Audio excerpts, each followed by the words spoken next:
Hey, hey, hey, English learners. Welcome back to Leap English podcast by Mr. English Fluent Tutor. I am Anna. And I am Abel. A very warm welcome to everyone tuning in with us from around the world. We are so happy to have you here with us today. And Abel, before we share our first practical tip, let me ask you something. I'm ready, Anna. What would you like to ask? What comes to your mind when you hear the words, the power of not reacting? Oh, wow, that is such a deep question to start with, Anna. Honestly, my very first thought is that not reacting sounds like weakness. It sounds like you were letting people push you around, take advantage of you, or walk all over you. And maybe you're just bottling up all your feelings inside without ever standing up for yourself. That's what my mind says first. I hear you, Abel, and I completely understand why someone would think that. But I want to gently correct that idea right now because it's actually the opposite of the truth. Not reacting does not mean being weak at all. It means taking a deep breath before you open your mouth. It means choosing a thoughtful response instead of a fiery, impulsive one. It's actually one of the most powerful things a person can ever do. Oh, wow. I love that point, Anna. And when you explain it that way, it really does shift everything. So not reacting is not about staying silent and suffering quietly. It's about being so calm, so aware, and so in control of yourself that you choose exactly how and when to respond. That actually sounds like real strength, not weakness at all. Exactly, Abel. And that's the heart of everything we're going to explore together today on this episode. Not reacting is about protecting your inner peace from the noise and chaos of everyday life. It's about being the steady, grounded person in the room when everything around you feels loud and rushed. And that's a skill, a real, learnable, beautiful skill that anyone can practice. That makes so much sense, Anna.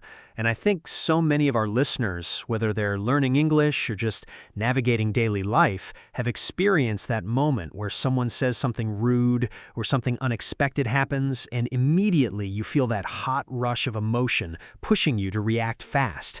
I know I have felt that many, many times in my own life. Yes, absolutely, Abel. And you're not alone in that at all. Every single person on this planet has felt that rush. The question is never whether you feel the emotion. Feelings are completely natural and very human. The real question is what you do with the feeling in that short, precious window of time before you open your mouth or send that message. And that window, that tiny pause, is where your real power lives. Oh, I really love that image, Anna. That tiny pause holding all the power. It makes me think of the first big idea I wanted us to talk about today, which is something you shared with me before the show, and I found it so helpful.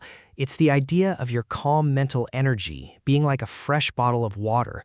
Can you walk our listeners through that one? Of course. Yes, I absolutely love this analogy, and I think it's so easy to picture. Imagine you wake up in the morning and you have a beautiful, full, fresh bottle of clear water. That water represents your emotional energy, your patience, your calm for the whole day. Every time something upsets you and you react impulsively, it's like pouring that precious water straight onto the floor. Gone, wasted. You cannot pick it back up. That makes so much sense, and it's such a clear picture. So when your coworker says something a little rude in a meeting, or the traffic makes you late, or your phone crashes right before something important, every time you explode or spiral into frustration, that's your precious water just splashing away on the ground. And by noon, you have nothing left. You feel completely drained, and you wonder why. Exactly, Abel. And that drained feeling by midday is something so many people know very well. But here's the beautiful flip side. When you cap that bottle, when you pause, breathe, and choose not to pour your energy into every small frustration, you hold on to your water, you protect it, and that saved energy becomes the fuel you use for the things that actually matter: your creativity, your kindness, your important conversations, your joy. Oh, wow. I love that so much, Anna. Saving your water for the things that actually matter. I think about how many times I've completely emptied my emotional bottle by lunchtime just because of small things. A slightly rude comment online, a plan that changed suddenly, a slow internet connection. and none of those things were worth a single drop of my water when I really think about it. Right, and that's such an honest and relatable reflection, Abel. And this is something I want our listeners to sit with for a moment right now. Think about yesterday or last week. What was one small thing that made you react quickly and emotionally? Was it really worth a big pour from your bottle? Just hold that thought gently as we keep going together. That's such a good little reflection moment, Anna. And speaking of keeping our water safe, I think this connects so naturally to the next idea, which is one of my personal favorites from today. It's the image of the room with two windows. Anna, can you paint that picture for our listeners? Because I think it's absolutely beautiful. Oh, yes, I would love to. So imagine you are sitting in a room and there are two windows. The first window is on the left side of the room, and when you look through it, the sky is gray, heavy, and cloudy. Everything looks dull, threatening, a little bit frustrating. This is the window of reactive anger. When you look through this window, every small frustration in your day looks like a big emergency that needs a fast, loud defense right now. Oh, wow. I love that image. And I can really feel that gray, cloudy window. It is like when you're already in a bad mood and suddenly everything seems to go wrong. Someone asks you a simple question and it feels like an attack. A small delay feels like a disaster. You're looking at normal, everyday life, but through that gray glass, it all looks terrible and urgent. Yes, exactly, Abel. The gray window distorts everything. But now, turn your head to the right side of the room. There is a second window, and through this one, you see a beautiful, calm, green garden. There are soft colors, a little breeze, gentle light. This is the window of patience and composure.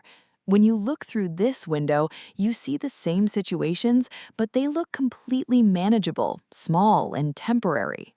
That makes so much sense, Anna. The situation outside the room never changed at all. The same events are happening either way.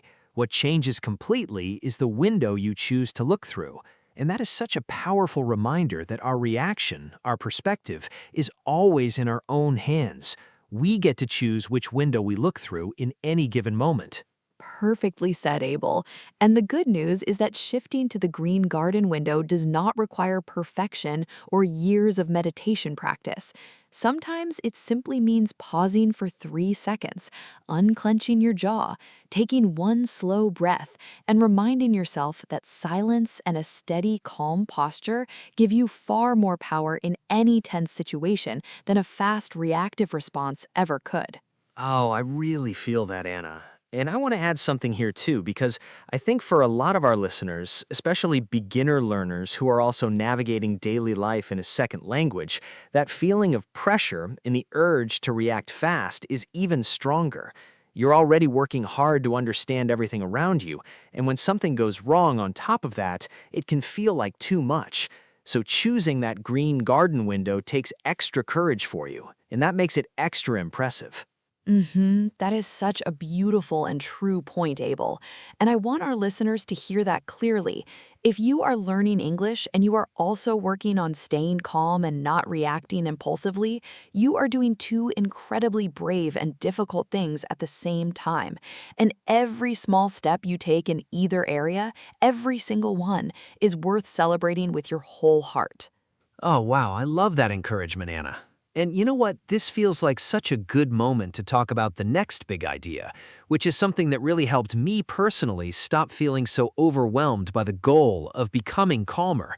Because I used to think I had to become this completely peaceful, zen, perfectly composed person overnight. And of course, that never happened. But then I started thinking about stepping stones. Oh, yes. The stepping stones idea is one I absolutely adore, and I think it's going to resonate so deeply with our listeners today. Picture a wide river in front of you. On the other side is the version of you who responds calmly, who pauses before reacting, who protects their peace every single day. You want to get there, but the river looks wide and deep and a little bit scary. You cannot leap across it in one giant jump. That makes so much sense, Anna. And I think that's exactly why so many people give up on building emotional control. They see the river, they try to jump all the way across in one go, they land in the cold water, they feel like a failure, and they give up completely.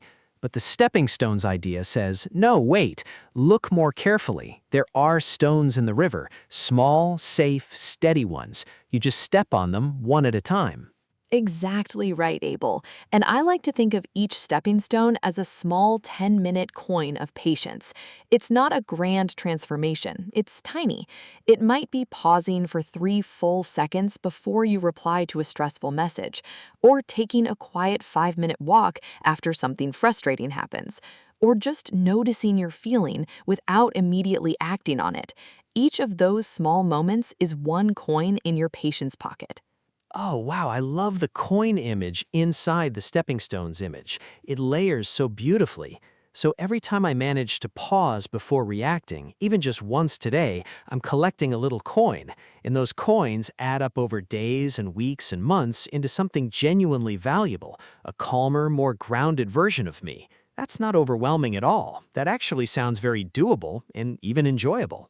It absolutely is doable, Abel, and I want our listener community to take a gentle breath right now wherever they are. If you're on the bus, at your desk, on a walk, just breathe in slowly and breathe out slowly. And know that the version of you who responds with patience and calm already exists. You're just collecting the coins to reach them, one small, beautiful step at a time. That is such a peaceful and grounding reminder, Anna. And I think collecting those coins also means being really honest with ourselves about the things that make us waste our water most often. Which leads me to something I wanted to bring up because it connects so well to our next idea, the clean knife. Because I think a lot of us, when we do react, we don't just say one sharp word. We pile on. We explain everything. We argue. We overdefend. And it gets messy very fast.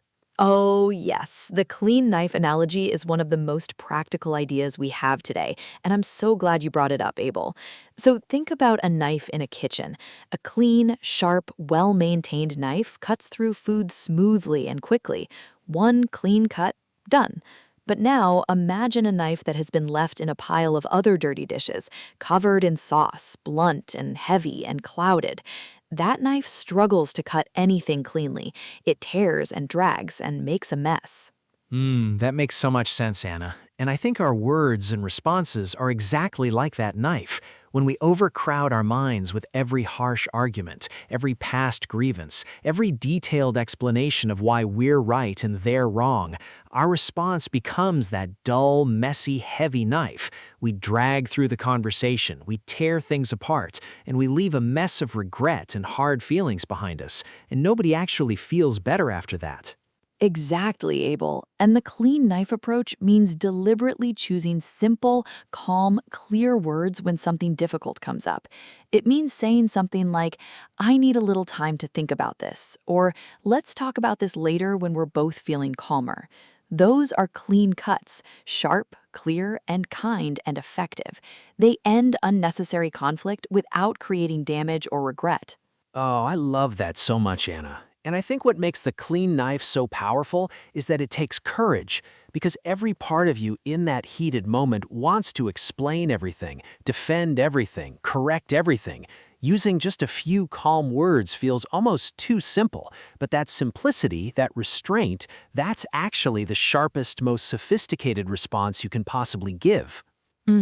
Absolutely, Abel. And I want to weave something in here that I think our listeners will really connect with on a language level too, because we've been using some really important and beautiful words today in our conversation, and I want to make sure everyone has them clearly and confidently before we move on.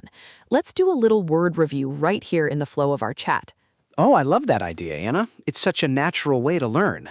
So let's go through them together. The first word I want to highlight from today is the word reaction. A reaction is what you do or feel immediately and automatically when something happens, usually without much thinking. For example, my reaction to cold water is to jump back immediately. What is your example, Anna? Oh, great example, Abel.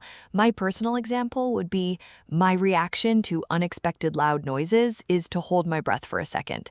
So a reaction is fast, it is automatic, it happens before you have time to think.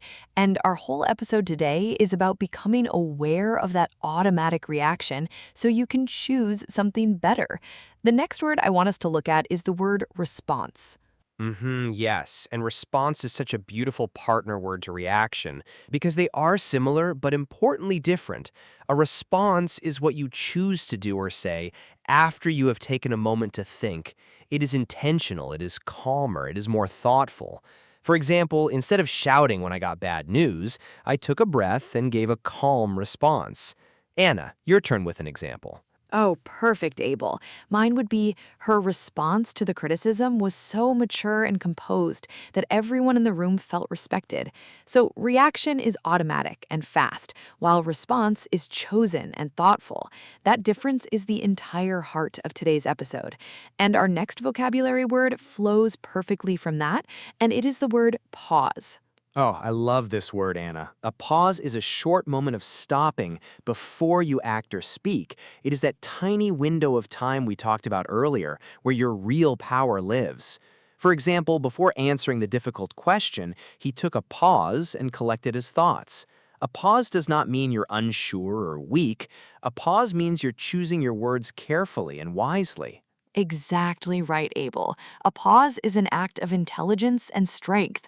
And our next word is one that I think is absolutely elegant, and our listeners should feel very proud to know and use. The word is composure. Composure means staying calm, steady, and in control of your emotions, even when things around you are difficult or stressful. It is that quiet inner steadiness that people notice and respect. That makes so much sense, Anna. And my example sentence for composure would be, even when the interview got very difficult, she kept her composure and answered every question with a clear, steady voice. Composure is not about pretending nothing is wrong. It's about staying grounded even when something is genuinely challenging. It's a quality that leaders, teachers, and calm, everyday people all share. Oh, wow. I love that example, Abel. And now let us look at our fifth word, which is the word control, and specifically self control. Self control is the ability to manage your own emotions, impulses, and behaviors, especially in moments of stress or temptation. It is closely related to composure, but it focuses more on the action of holding back an impulsive response. For example, it took real self control not to argue back when he said something unfair. Yes. And I think self-control is one of those words that sounds very serious and difficult, but actually it's something we practice in tiny ways every single day. Every time you choose not to check your phone during a conversation, that is self-control. Every time you let a small, rude comment go without firing back, that is self-control. It's built in small, everyday moments, much more than in dramatic ones. Exactly, Abel. And that connects so naturally to our sixth word, which is mature. When we say someone is mature, we mean they handle situations with wisdom, patience, and an understanding that goes beyond just their own immediate feelings. Being mature does not mean being old, it means being thoughtful. For example, it was very mature of her to apologize first, even though she was also feeling hurt. Oh, wow. I love that example, Anna. And maturity in emotional situations is something that truly anyone can practice regardless of their age. I've met very young people who respond to difficult moments with incredible maturity and patience, and I've also met older people who still react like everything is an emergency. Maturity is a choice and a practice, not just something that comes automatically with time.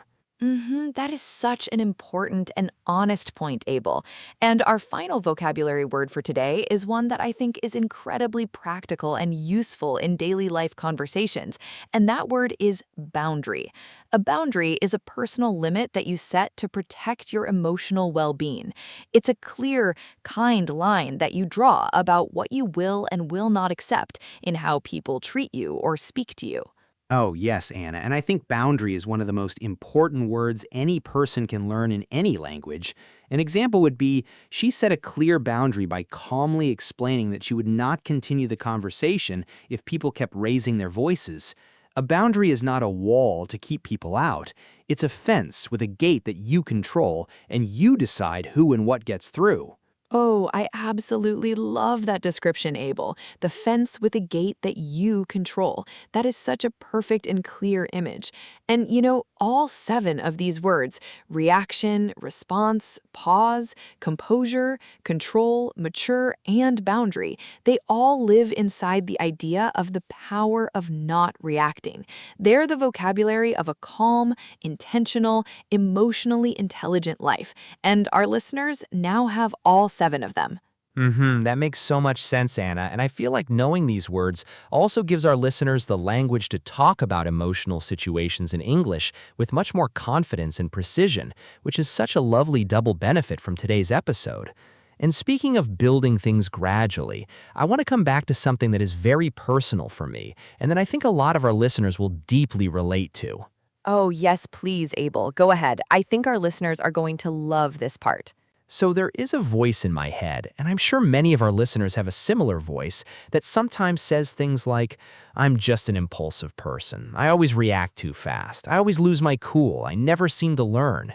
And for a long time, I let that voice convince me that calm and patience were just not for me. Like they were qualities that other people had and I simply didn't. Oh, Abel, I'm so glad you shared that because I think that inner voice is something so many people carry quietly and never talk about. And I want to address it directly with something very simple, but also very transformative. Because the way you change that story is not by arguing with the voice or trying to silence it completely. The way you change it is by adding just one small but very powerful word to the end of every sentence it says. And I know exactly which word you're talking about, Anna, because you shared this with me and it honestly changed how I talk to myself. The word is yet. So instead of saying, I always react too fast, I say, I always react too fast, yet. Instead of saying, I never stay calm, I say, I never stay calm, yet. That one tiny word opens a door in the sentence, and suddenly it's not a permanent truth about who I am, it's just where I am right now on my journey. That is such an important and honest point, Abel. And our final vocabulary word for today is one that I think is incredibly practical and useful in daily life conversations, and that word is boundary. A boundary is a personal limit that you set to protect your emotional well-being. It's a clear, kind line that you draw about what you will and will not accept in how people treat you or speak to you. Oh, yes, Anna. And I think boundary is one of the most important words any person can learn in any language.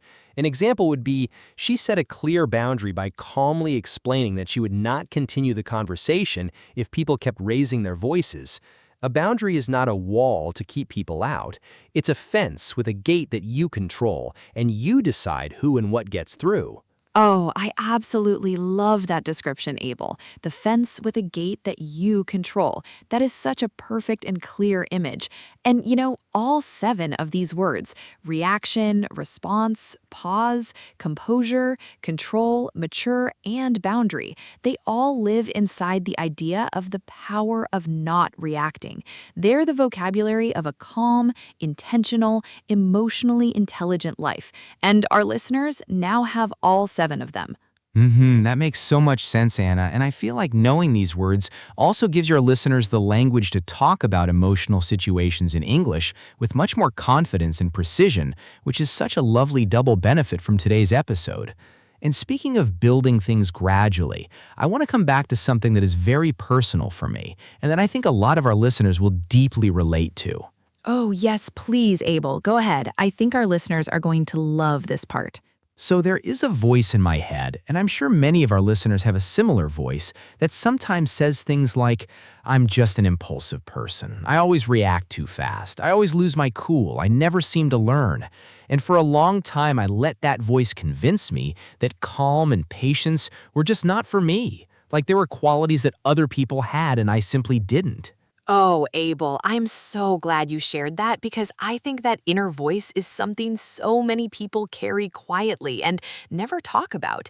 And I want to address it directly with something very simple, but also very transformative. Because the way you change that story is not by arguing with the voice or trying to silence it completely. The way you change it is by adding just one small but very powerful word to the end of every sentence it says. And I know exactly which word you're talking about, Anna, because you shared this with me and it honestly changed how I talk to myself. The word is yet. So instead of saying, I always react too fast, I say, I always react too fast, yet. Instead of saying, I never stay calm, I say, I never stay calm, yet. That one tiny word opens a door in the sentence, and suddenly it's not a permanent truth about who I am, it's just where I am right now on my journey. Exactly, Abel. The word yet is one of the most quietly powerful words in the English language when it comes to growth and self belief. It transforms a fixed statement into a living, moving, growing one. I am not patient yet. I do not stay calm yet. Those sentences carry hope inside them. They say, I am not there yet, but I am on my way, and I am collecting my stepping stones and my pocket coins every single day. Oh, wow. I love that so much, Anna. And I want our listeners to try something right now, wherever they are. Think of one thing you tell yourself that sounds permanent and a little bit harsh. Maybe it is about your English. Maybe it is about your temper. Maybe it is about your confidence. And add the word yet to the end of it. Just say it quietly to yourself. Notice how the sentence changes its energy completely. That is such a beautiful and gentle exercise, Abel. And it reminds me of something else that I think is so freeing and important for our listeners, especially those who sometimes feel a lot of pressure when it comes to practicing something new. And that is the idea that there is no teacher behind the sofa judging your progress. Oh, wow, I love that image, Anna, the teacher behind the sofa. Can you explain what you mean by that for our listeners who might be wondering? Yes, of course. So sometimes when we are trying to learn something, whether it's English or emotional control or a new habit, we feel like there is an invisible judge watching our every move and giving us a score. Did you react perfectly today? Did you pause long enough? Did you use the right words? And this invisible pressure can actually make us freeze or give up when we make a mistake. But the truth is, there is no judge. There is no teacher hiding behind the sofa scoring your every reaction. That makes so much sense, Anna. And that kind of invisible pressure is so real for a lot of people. I used to feel like if I reacted badly once, it meant all my practice was wasted and I was back to zero. But actually noticing that you reacted impulsively and then choosing to take a breath afterward, even a minute later, even an hour later, is still progress. It still counts. It is still a stepping stone. Absolutely, Abel. And this is something I want to say very clearly to every listener today. Simply noticing your feelings without immediately acting on them is already a complete success. You do not have to be perfectly calm every single time. You do not have to get it right on the first try or the 10th try or the 50th try. Every moment of awareness, every tiny pause, every time you choose a response over a reaction, that is your win. Celebrate it fully. Oh, wow. I love that reminder so much, Anna.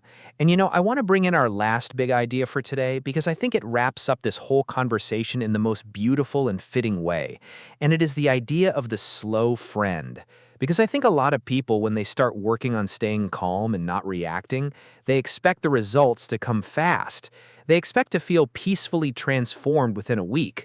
And when it doesn't happen that quickly, they feel discouraged. Yes, and the slow friend analogy is so perfect for this exact feeling. Imagine you have a dear friend who walks a little more slowly than you do. You're on a long afternoon walk together through a beautiful neighborhood. You naturally start walking at your normal pace, and you look back, and your friend is a little bit behind you. But they are coming. They are definitely on their way. They are walking the same road. They're just moving at their own gentle pace. Now, I love that image, Anna. And lasting emotional peace and genuine inner calm are like that slow friend. You can't rush them, you can't drag them by the arm. You have to keep walking your path with intention and consistency and trust that they are coming, because they are. Every small coin you collect, every pause you choose, every breath you take before reacting, that slow friend is getting a little bit closer to catching up with you. Exactly, Abel. And there's such a lovely relief in that image. You do not have to wait at the starting line for peace to arrive before you begin. You just start walking. You start practicing. You slow down your own speaking tempo when you feel rushed. You refuse to match the frantic energy of a tense situation. You keep your voice gentle and your body steady. And day by day, your slow friend of lasting calm simply catches up to you down the road. That makes so much sense, Anna. And I also think slowing down the way you speak, literally speaking more slowly and deliberately, is one of the most underrated practical tools for not reacting. Because when you consciously slow your speech, your nervous system follows. Your body takes it as a signal that there's no emergency, that you're safe, that you have time to think. And that physical shift supports the emotional shift beautifully. Oh, wow. I love that point, Abel. And it's so grounded in real everyday experience. When we feel angry or panicked or defensive, our speech speeds up, our voice gets sharper, our words crowd together, and all of that signals more urgency and danger to our brain. But the moment you consciously slow down your voice, take a breath, lower your shoulders just a little, your whole system begins to settle. You are literally talking yourself calm from the outside in. That makes so much sense, Anna. And I want to add a gentle note for our learners who are also using this episode to practice their English. Slowing down your speaking pace is also one of the very best things you can do for your English fluency and clarity. Native speakers do not always speak fast. The most confident and respected speakers are usually the ones who speak with deliberate, unhurried, clear intention. So practicing calm actually helps your English too. Oh, that is such a wonderful and encouraging connection to make, Abel. Practicing the power of not reacting is not separate from your English learning journey. It's deeply woven into it. When you are calmer, you listen better. When you listen better, you understand more. When you understand more, you speak with greater confidence and ease. It's all one beautiful, interconnected practice. Oh, wow. I love that framing so much, Anna. And I think this is also a wonderful moment to invite our listeners to pause and reflect on their own journey. Think about one single situation in your daily life, maybe at work, at school, at home, with a friend, on social media, where you usually feel that pull to react fast and impulsively. Just one situation. And now think about what it would feel like to pause there, to take 3 seconds, to breathe, to choose your response instead. Yes, that gentle reflection is so powerful, Abel. And that one situation you are thinking about right now, whatever it is, that's your personal laboratory for practicing the power of not reacting. You do not need a perfect setting or a special retreat or a quiet mountaintop. Your daily life, with all its noise and surprises and challenges, is the exact right place to practice every single day. Oh, absolutely, Anna. And I think before we move into our closing summary, I want to say something directly to every single listener out there today. You chose to spend time with this episode, and that choice alone tells me something important about you. It tells me you care about growing. You care about the kind of person you are in difficult moments. You care about your peace and the peace of the people around you. And that caring, that intention, is already the first and most important step. That is so beautifully said, Abel, and I completely agree. And now, let us bring everything together with a lovely, clear summary, because you have shared so many rich and practical ideas today, and I want to make sure our listeners leave with them fully in their hearts and minds. Abel, would you like to take us through the big takeaways from today? Absolutely, Anna. I would love to. So, today we explored the beautiful and genuinely life-changing idea that not reacting is not weakness, but supreme strength.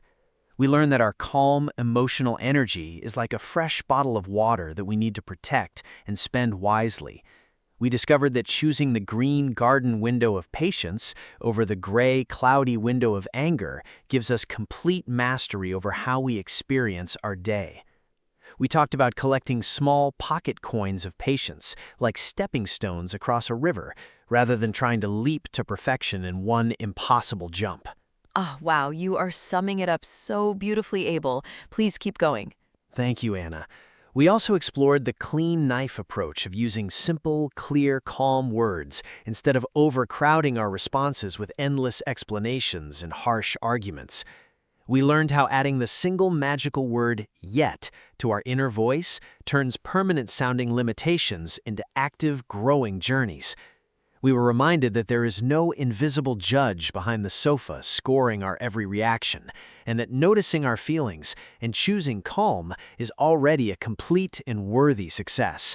And finally, we welcomed our slow friend of lasting peace by choosing to walk our path with intention and letting calm catch up to us in its own perfect time. That is such a complete and rich and wonderful summary, Abel. And I want to add that we also reviewed 7 beautiful vocabulary words today that our listeners can now carry confidently into their English conversations and into their daily emotional life. Those words were reaction, response, pause, composure, control, mature, and boundary. Each one is a small gift for your language and your personal peace. Oh, exactly, Anna. And those 7 words together make such a powerful emotional vocabulary toolkit. Knowing them means you can talk about your feelings and your choices more clearly and precisely in English. And the more clearly you can name what you are feeling and choosing, the more power you have over your experience. Language really is one of the greatest tools for emotional clarity and freedom. That makes so much sense, Abel. And I love how today's episode wove the language learning and the personal growth so naturally together. Because at the end of the day, Leap English Podcast is not just about helping you speak better English. It is about helping you live a richer, calmer, more connected, and more intentional life through the beautiful power of language. And we are so grateful to walk this path with every single one of you. Oh, wow. I love that so much, Anna. And I want to say one last thing before we go. If there is one idea from today that you carry with you into this week, let it be this. The next time someone says something that stings, or a plan falls apart unexpectedly, or life throws something loud and frustrating at you, remember your water bottle. Cap it. Take a breath. Look through the green garden window and choose your response with the quiet confidence of someone who knows their calm is the most powerful thing in the room. Oh, that is just perfect, Abel. I could not have said it better. And now, dear listeners, we have a little invitation for you because this community grows and glows when you share your experiences with us. We would love for you to drop a comment below this video and tell us about one daily situation where pausing before reacting helped you avoid a stressful argument or a difficult moment. It doesn't have to be big or dramatic. Even a small everyday pause is worth sharing. Your story might be exactly what another listener needs to hear today to keep going on their own journey. Yes, please do share. We genuinely love reading your comments and learning from your real-life experiences. This community is one of the warmest and most encouraging places on the internet, and you all make it that way every single day. Thank you so much for being here with us today and for choosing to invest this time in yourself, your English, and your inner peace. Until next time, keep learning, keep growing, and keep speaking with confidence and ease. This is Anna. And this is Abel. And you have been listening to the Leap English Podcast by Mr. English Fluent Tutor. Bye-bye. Take care. And before you go, we have one more little gift for you. Click the next video waiting right here for you because it will keep your English and your emotional wellness practice moving forward beautifully and smoothly. We'll see you there. Keep going. You're doing so wonderfully well.